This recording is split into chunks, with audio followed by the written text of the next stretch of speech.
सभी प्यारे साथियों को अनुसर का नमस्कार। ब्राउन रिंग टेस्ट यानी कि हमारे एक मित्र ने साथी ने क्वेश्चन भेजा है ब्राउन रिंग टेस्ट का कि सर ब्राउन रिंग टेस्ट में ऑक्सीडेशन स्टेट आयरन की क्या होगी, यानी कि जो ब्राउन रिंग टेस्ट का जो कंपाउंड है। तो यहाँ मैं क्वेश्चन जनरेट कर देता हूँ, the oxidation state of the oxidation the oxidation state of the oxidation state of iron in FeNO और H2O का होल 5 ले लीजिए और यहाँ पर SO4 एक ऑप्शन दे रहा हूँ, यहाँ पर +1 ऑक्सीडेशन स्टेट, दूसरा ऑप्शन दे रहा हूँ +2 ऑक्सीडेशन स्टेट, तीसरा ऑप्शन दे रहा हूँ +3 ऑक्सीडेशन स्टेट और नेक्स्ट ऑप्शन दे रहा हूँ आपको +4 ऑक्सीडेशन स्टेट। तो इस क्वेश्चन पर समस्या यही, बहुत सारे साथियों का कहना है कि सर इस पर ऑक्सीडेशन स्टेट क्या आनी चाहिए। तो ब्राउन रिंग टेस्ट यानी कि अगर आपने देखा होगा कि ब्राउन रिंग टेस्ट जब हम लोग परफॉर्म करते हैं तो यहाँ पर हम लोग फ्रेशली प्रिपेयर्ड फेरस सल्फेट लेते हैं। फ्रेशली प्रिपेयर्ड फेरस सल्फेट में हम लोग डालते हैं, क्या डालेंगे, फ्रेशली प्रिपेयर फेरस सल्फेट में साइड से पहले वही HNO3 लिया, नाइट्रिक या अमोनियम नाइट्रेट ले लिया, कोई भी नाइट्रेट का सॉल्ट लिया। तो नाइट्रेट सॉल्ट में जब फ्रेशली प्रिपेयर्ड फेरस सल्फेट डालते हैं, then side of the wall of test tube से हम H2SO4 कंसंट्रेटेड डालते हैं तो हमें एक रिंग मिलता है दो जंक्शन पर। यानी कि अगर मैं आपसे ये कहूँ कि भाई ये हमारे पास टेस्ट ट्यूब है और इस टेस्ट ट्यूब में यहाँ पर एक रिंग मिल रहा है, यहाँ पर एक रिंग मिलता है, ये ब्राउन कलर का रिंग हमें यहाँ पर दिखाई देगा और ये दो लिक्विड जहाँ पर H2SO4 मिलेगा, और नीचे नाइट्रेट आयन और साथ में ही होगा freshly prepared ferrous sulphate solution. तो साथियों इस बात का हमें विशेष तौर से ध्यान देना है कि आखिरकार इसमें ऑक्सीडेशन स्टेट क्या होगी। यहाँ सबसे पहले मैं आपसे बात ये कहूँगा कि जब हम लोग इसके रिएक्शन कराएंगे तो रिएक्शन जो कॉमन है वो आपकी क्या होनी चाहिए। यहाँ पर एक हमने फेरस सल्फेट लिया, FeSO4 लिया, साथ में हमने यहाँ पर NO लिया, नाइट्रिक ऑक्साइड बना होगा और ये नाइट्रिक ऑक्साइड कब बना होगा, ये नाइट्रेट आयन से जनरेट हुआ होगा। उसके बाद हम कंसंट्रेटेड H2SO4 डाल करके ये रिएक्शन कंप्लीट कराए होंगे, लेकिन कंप्लीटली ये रिएक्शन हम 5H2O के साथ में जब कंप्लीट कराएंगे तो यहाँ पर जो ओवरऑल प्रोडक्ट बनेगा वो Fe जो हमने ऊपर दिखाया है NO और उसके बाद यहाँ पर H2O का होल, H2 यहाँ पर दिख नहीं रहा होगा क्योंकि यहाँ पर मैं नीचे की तरफ लिखे दे रहा हूँ, इक्वेशन को नीचे की तरफ लिखे दे रहा हूँ, यानी प्रोडक्ट बना होगा Fe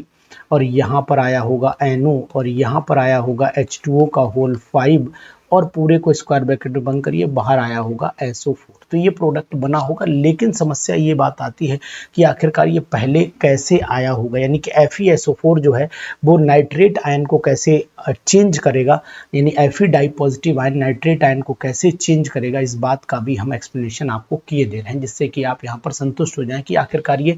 NO किस तरीके से आया। तो मैं आपको ये सलाह दूंगा कि जो Fe डाई फेरस सल्फेट है ना, तो फेरस सल्फेट में यहाँ पर Fe ट्राई पॉजिटिव आयन यानी Fe डाई पॉजिटिव आयन हमने लिया, साथ में हमने यहाँ पर नाइट्रेट आयन। अब ये नाइट्रेट आयन चाहे नाइट्रिक एसिड से ले लीजिए चाहे वो अमोनियम नाइट्रेट से ले लीजिए और एसिडिफाइड है तो एसिडिफाइड का मतलब 4H पॉजिटिव आपको लेने पड़ेंगे, यानी H2SO4 से ही आए होंगे 4 एसिडिफाइड। तो जो Fe डाई पॉजिटिव है भैया वो ध्यान दीजिएगा, Fe डाई पॉजिटिव कन्वर्ट हो जाता है Fe ट्राई पॉजिटिव में। तो यहाँ पर मैं Fe ट्राई पॉजिटिव पहले ये फेरिक सल्फेट में कन्वर्ट होगा और फेरिक सल्फेट में कन्वर्ट होने के बाद यहाँ पर मैं 2H2 यानी NO3 आपको दिखाई दे रहा है तो यहाँ पर 2H2O निकाल दूंगा और 2H2O निकालने का मतलब यहाँ पर 2 ऑक्सीजन चले गए, 2 ऑक्सीजन, 4 हाइड्रोजन बैलेंस हो गए, एक बचा, तो इसका मतलब यहाँ पर ये NO बन गया। अब आपको याद रखना चाहिए कि ऑक्सीडेशन स्टेट आखिरकार, अभी आपने पूछा कि सर +3 हो सकती, तो +3 तो हो सकती, शो हो सकती +3, लेकिन भैया मैं आपको यहाँ पर ये बता दूं ये +3 ऑक्सीडेशन स्टेट स्टेबल नहीं रहती। ये जब दोबारा इससे कंबाइन रिमेनिंग जो बचा हुआ है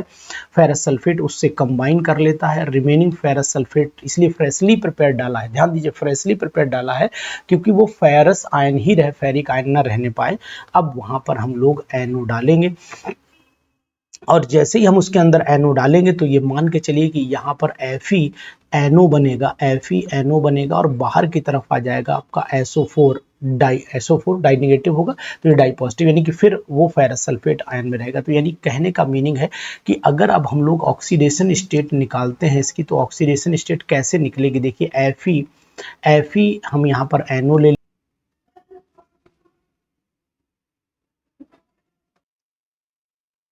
तो यहाँ पर आयरन की ऑक्सीडेशन स्टेट अब हम लोग कंफर्म कर लेते क्या होगा। पहले तो हम लोग फार्मूला लिख लेते हैं FeNO लिख दिया हमने, FeNO और H2O का यहाँ पर मैंने होल 5 लिख दिया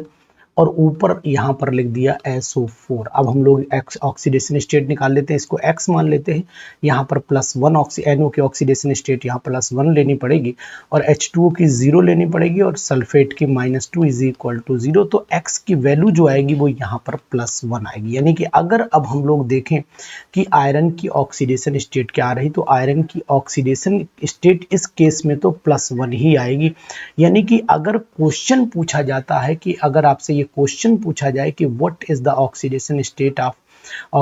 state of iron in FeNO का होल 5 SO4, तो फिर जवाब क्या होना चाहिए। बहुत ही अच्छा क्वेश्चन भाई ने भेजा है, बहुत ही अच्छा क्वेश्चन भेजा है, तो जवाब हमारा यहाँ पर क्या आना चाहिए, +1 आना चाहिए। तो इनका जो मोबाइल नंबर है, इन्होंने जिन्होंने मुझे क्वेश्चन सेंड किया है, ये साथी ने अपना डिटेल भी मुझे भेजा और मैं आपका बहुत बहुत धन्यवाद करना चाहूँगा कि आपने क्वेश्चन दिया। 93 इनका मोबाइल नंबर 93784784 से स्टार्ट है एंड ... आगे का मोबाइल नंबर डिटेल थोड़ा ठीक नहीं लगेगा बताना हुआ, लेकिन शुरुआत अगर मैं आपको बता देता हूं कि ये हमारे मित्र हैं जिन्होंने हमें मोबाइल नंबर से मैसेज किया है। तो साथियों, ऐसे ही क्वेश्चंस आप हमें भेजते हैं और मैं आपको जवाब देता रहूँगा अपने इस डाउट मास्टर क्लास में। तो अगर भाई क्वेश्चन सिंपल सी बात है, अगर भाई ऐसा क्वेश्चन आता है कि ऑक्सीडेशन स्टेट आयरन की पूछी जाए तो यहाँ पर जवाब आपका +1 पर ही टिक करिएगा। कॉम्पिटिटिव एग्जामिनेशन वही माना जाएगा, यहाँ पर +3 ऑक्सीडेशन स्टेट नहीं मानी जाएगी। कारण है कि +3 ऑक्सीडेशन स्टेट पहली स्टेप में चेंज हो चुकी होती है जो फर्दर स्टेबल नहीं हो पा रही है इन दिस कॉम्प्लेक्स कंपाउंड। तो ध्यान दीजिएगा, जब आपको जरूर पढ़िएगा, सुनिएगा और समझिएगा। Thank you.